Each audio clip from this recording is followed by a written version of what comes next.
Hello everyone, this is Erik, the Asian movie enthusiast.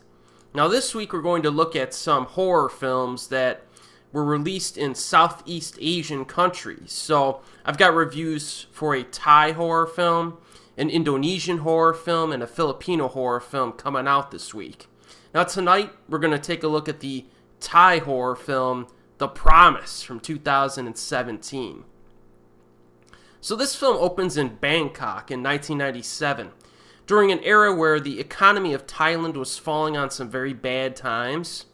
We have two teenage girls, Ib and Boum, who are the best of friends, but they might be separated because Ib's home is about to be taken away by debt collectors. Now things become very stressful, to the point where the girls decide to commit suicide together.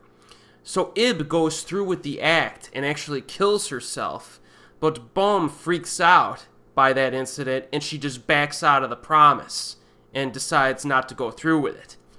Now years later, the vengeful ghost of Ib returns to haunt Boum and her 15-year-old daughter, Belle.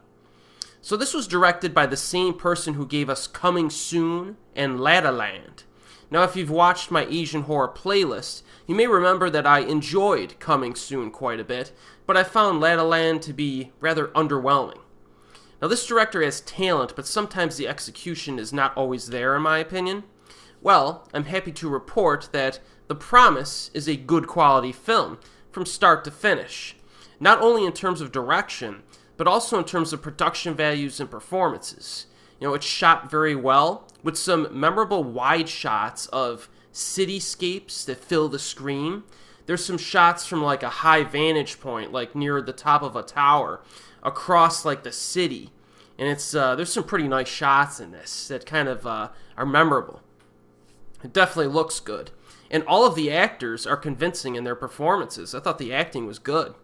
So when you start watching The Promise, it immediately puts you in a comfort zone that you're going to be watching a pretty good movie. Similar to, in some ways, to the Korean horror film The Mimic, which I reviewed recently, another good quality flick. Now, I think we can all agree that The Promise has a pretty generic premise, though, from the storyline I just gave you. I mean, how many times have we seen a movie about a vengeful spirit that comes back to settle an old score with a living person? But one thing that helps to make this work, outside of the positives that I already mentioned, is that there are some good dramatic moments and some character development here, some of which occur as early as the first 20 minutes. I mean, the opening scenes are rather effective with kind of like the home video footage of the girls and the bonding between our characters. And then after some of the tragic events unfold, we fast forward in time, of course, and we have the main character who survived the incident being a mother who's desperate to save the life of her daughter, because if she does die, the mother is going to have to live with the fact that she's partially responsible by backing out on that promise all those years ago. So the whole dramatic dynamic in this film does work well, and it gives the film a heart. I think this film's heart is in the right place, as I like to say sometimes. In fact, I think the script writing creates a situation where there's no easy way out for our main protagonist. And I was actually surprised at the methods that were used by our protagonist to try to make the spirit go away and leave her daughter alone. Like, this mother tries a few things that are morally questionable, and I like that. I like that. It gives you a flavor for how desperate she is to save her daughter's life, and it creates a more well-rounded character because she's not just a goody two-shoes, right? As an added bonus, there's a bit of social commentary on the dreams of success and capitalism.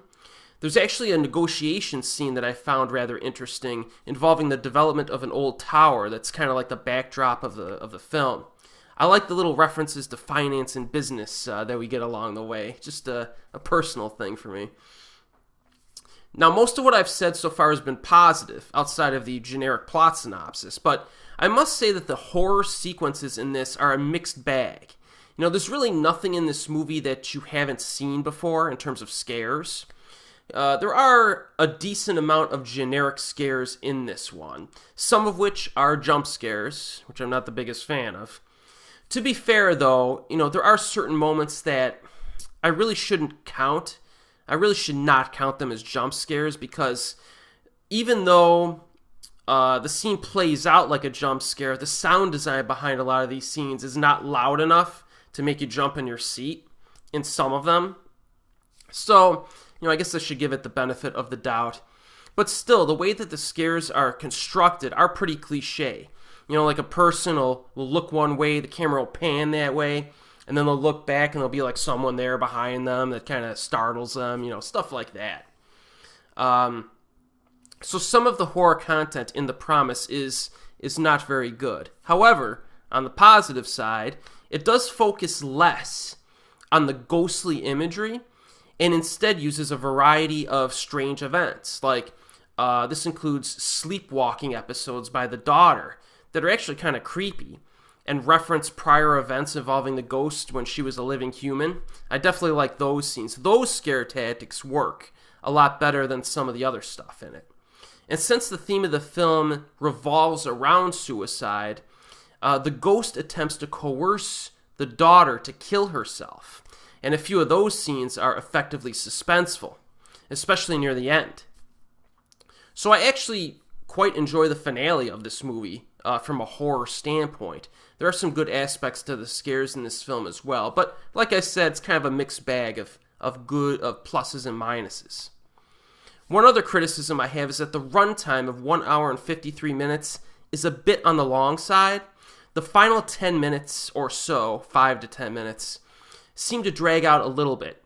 There's actually a very effective and impactful scene near the end of the film, but the movie keeps going after that. And I think it provides kind of like a second ending that's less impactful. I definitely hold the opinion that this movie should have ended a few minutes sooner. The ending would have been a little bit more, emotionally impactful than the true finale that they give you. So, overall, I enjoyed The Promise, and I would recommend this.